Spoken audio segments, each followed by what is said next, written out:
আমি ৬ বছর পর অভিনয় করেছি। শঙ্খচিলে আমি জাতীয় চলচ্চিত্র পুরস্কার পেয়েছিলাম। ইয়াসের সঙ্গে আমার প্রথম কাজ। ইয়াসের আমিও একজন ভক্ত। এরকম কখনোই আমি ইয়াসকে করতে দেখিনি। যেহেতু আমাদের অনেক আগে থেকে একটা কেমিস্ট্রি ছিল। শরতের জবা আমার অজাগতিক ছায়া বইটার একটা গল্প। অজাগতিক ছায়া বইটা বের হয়েছিল 2022-2023-এ অমর একুশে বইমেলায় তাম্রলিপি ব্যানার থেকে। যেহেতু 2022-এ কোভিড ছিল, খুব রেস্ট্রিক্টেড ছিল বইমেলা, সে কারণে আবার 2023-এ অরিজিনাল এডিশন আবার রিপাবলিশড হয়। এবং শরতের জবা গল্পটা প্রথম প্রকাশিত হয়েছিল ডেইলি স্টারের একটি ঈদ সংখ্যায় 2017 সালে।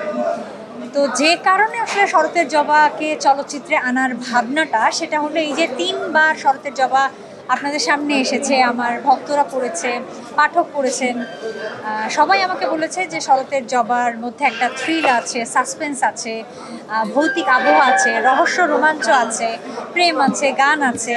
তারা চান আমি লেখালেখিটা চালিয়ে যাই এবং তারা চান যেন শরতের জবা পর্দায় আসে।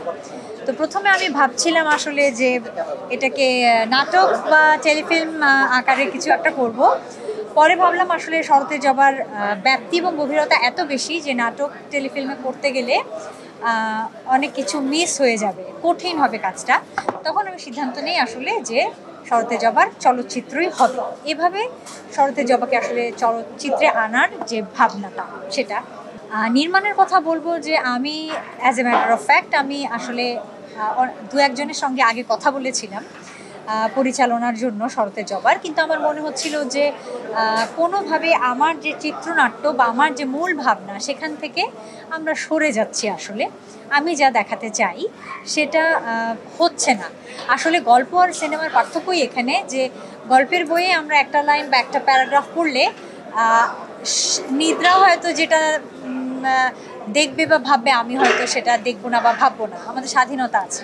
কিন্তু ফিল্মের সীমাবদ্ধতা এখানেই বা মজাটা এখানেই যে ফিল্মে যেটা দেখানো হবে সেটাই আমরা সবাই দেখবো একসাথে। হয়তো ইনার মিনিংটা নিদ্রা একভাবে নেবে, আমি একভাবে নেব, এটা আমাদের স্বাধীনতা। তো সেই জন্যই আমি ভাবছিলাম যে ওনাদেরকে দিয়ে করালে হয়তো আমার যে চিন্তাটা, আমি যেটা দেখছি, আমার যে ভিশনটা, সেটা একটু হলেও সরে যাচ্ছে। তখনই ভাবলাম যে আমি এই কাজটা করব।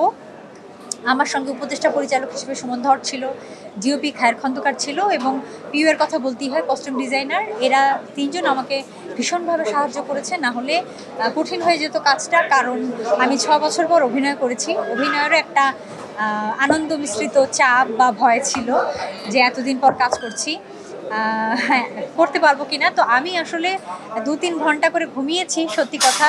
আমার গেট আপ মেকআপ লুকের একটা বিষয় ছিল, কিন্তু আমার ইউনিট এরা আসলে কেউই ঘুমায়নি, এমনকি নিদ্রাও আমি জানি 45 মিনিটও ঘুমানোর সময়ও পাইনি। এই তো এইভাবেই। আর প্রযোজনা আমার অনেক দিনেরই ইচ্ছা ছিল আমি প্রযোজনা করব, বাট আমি যে একেবারে ফিল্মে চলে আসবো প্রযোজনা করতে, এটা আমিও নিজেও জানতাম না। বাট যেহেতু আমার একটা শখের, স্বপ্নের এবং কষ্টের কাজ শরতের জবা, সে কারণে আমি প্রযোজনা করেছি আমার প্রোডাকশন হাউস পহরডাঙ্গা পিকচার্স থেকে। এবং আমরা শুটিংও করেছি পহরডাঙ্গা, এটা নড়াইলে আমার দাদাবাড়িতে। নিদ্রাও গেছে সেখানে, পুরো ইউনিটি ওখানে ছিল প্রায় 15 দিন। এবং আমার সঙ্গে আছেন ফরিদুল রেজা সাগর, ইমপ্রেস টেলিফিল্ম যৌথ প্রযোজক হিসেবে।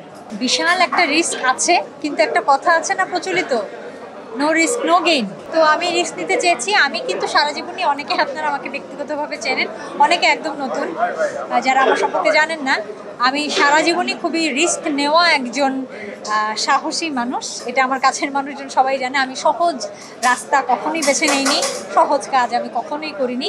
তবে হ্যাঁ, আমার সঙ্গে আমার সৃষ্টিকর্তা সবসময় ছিল, আমার পরিবার ছিল। আমি কিছুটা ব্লেসড, আমি কিছুটা লাকি।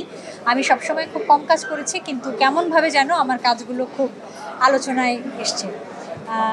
আমার চলচ্চিত্র মাত্র 3টি। গহীনের শব্দ ক্যানন যে ন্যাশনাল অ্যাওয়ার্ড পেয়েছিল, লাল টিপ পেয়ে আমি মেরিল প্রথম আলো পুরস্কার পেয়েছিলাম, শঙ্খচিলে আমি জাতীয় চলচ্চিত্র পুরস্কার পেয়েছিলাম এবং শঙ্খচিল ইন্ডিয়াতে best regional film national award পেয়েছিলাম। আমি খুবই ভাগ্যবান। আমি অনেক পপুলার টিভিসি করেছি। আপনাদের হয়তো মনে থাকবে অনেক আগে লাক্সের ব্র্যান্ড অ্যাম্বাসেডার আমি ছিলাম, লাক্সের টিভিসি বা বাংলা লিঙ্কের টিভিসি। সো আমি বলবো যে আমার কাজ কম, কিন্তু আমি খুবই লাকি।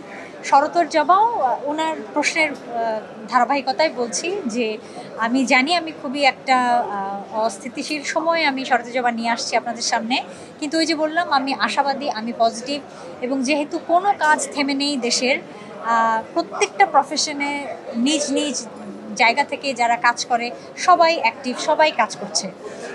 এই জন্যে রাস্তায় এত ট্রাফিক কিন্তু শুধু আমাদের ইন্ডাস্ট্রি বন্ধ আছে বলবো না, অল্প পরিসরে কাজ হচ্ছে। সুতরাং আমিও চাই পজিটিভ হয়ে যে আপনাদের সহযোগিতায় আমার ভক্তদের ভালোবাসায় শরতের জবা আসুক, থিয়েটারে যাক, আপনারা সবাই দেখতে চান, এই আশায় এই কামনায় আমি করছি। জিতু হাসানের সঙ্গে আমি প্রচুর কাজ করেছি, শহীদুল আলম ছাত্রের সঙ্গে আমি প্রচুর কাজ করেছি। আমি মেল কো আর্টিস্টের কথা বলছি, এই জন্য ওর কথা বললাম না। আর ইয়াসের সঙ্গে আমার প্রথম কাজ, ইয়াসের আমিও একজন ভক্ত। হ্যাঁ, উনি যেটা বললেন আমি গল্প এখন রিভিল করবো না, আসলে ট্রেলার আপনারা দেখেছেন, ট্রেলার আজকে লঞ্চ হয়েছে, টিজার আগে লঞ্চ হয়েছে, ট্রেলার এখন লঞ্চ হলো। একটা গানও আপনারা দেখেছেন, মায়া, যেটা ইমন চৌধুরীর সুর, কথা এবং আলিয়া বেগমের গাওয়া। গানটা অলরেডি আমি ফিডব্যাক পাচ্ছি ভীষণ পপুলার হচ্ছে। তো ইয়াশ ভীষণ কথা শোনে, মানে ওকে যখন যেটা বলা হয়েছে, যে ইনস্ট্রাকশন বা ডিরেকশন দেওয়া হয়েছে, ও কথা শুনে, ও ভীষণ মনোযোগী ছিল। যতক্ষণ আমার সেটে ছিল, আমি ইয়াশকে যতক্ষণ আমার সাথে কাছে পেয়েছি, ও ভীষণ মনোযোগী ছিল এবং ও বোঝার চেষ্টা করেছে যে আমরা কী চাচ্ছি। ও কখনোই এমন কিছু করেনি যে আমাদের প্রত্যাশার বাইরে বা আমরা চাচ্ছি না, ও নিজের থেকে একটা ইনপুট দিয়ে দিল, এরকম কখনোই আমি আজকে করতে দেখিনি ওকে। আমি যা চাচ্ছিলাম, চিত্রনাট্যটা যেভাবে আছে, বা আমার সাথে ইউনিটে যারা ছিল, সুমন ধরবা, ডিওপি খায়ের খন্দকার যা চাচ্ছিল, ও একদম সেভাবে ইনস্ট্রাকশন ওয়াইজ কাজ করেছে। এবং সবচেয়ে বড় কথা, ও ভোর 5টা 5:30টায় সেটে উপস্থিত থাকতো, এবং আমরা তো সারা রাত কাজ করেছি, 12টা 1টা 2টো 3টা বাজতো। ইয়াশ কখনো মুখ গোমড়া করেনি, এটা নিদ্রাও করেনি। বাট যেহেতু আপনারা ইয়াশের কথা জিজ্ঞেস করছেন, তাই আমি আলাদাভাবে ওর কথা বলছি।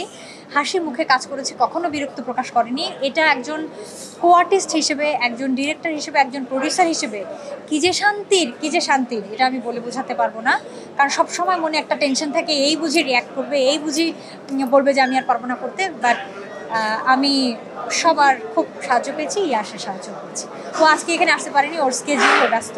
জিতু হাসান তো অনেক বড় একজন অভিনেতা, আমার সিনিয়র একজন অভিনেতা, এবং আমি ওনার সঙ্গে প্রচুর কাজ করেছি, প্রচুর স্ক্রিন শেয়ার আমরা একসঙ্গে করেছি। আমাদের অনেক গল্প, অনেক স্মৃতি, অনেক ছোটোবেলা থেকে আমরা একসঙ্গে কাজ করেছি।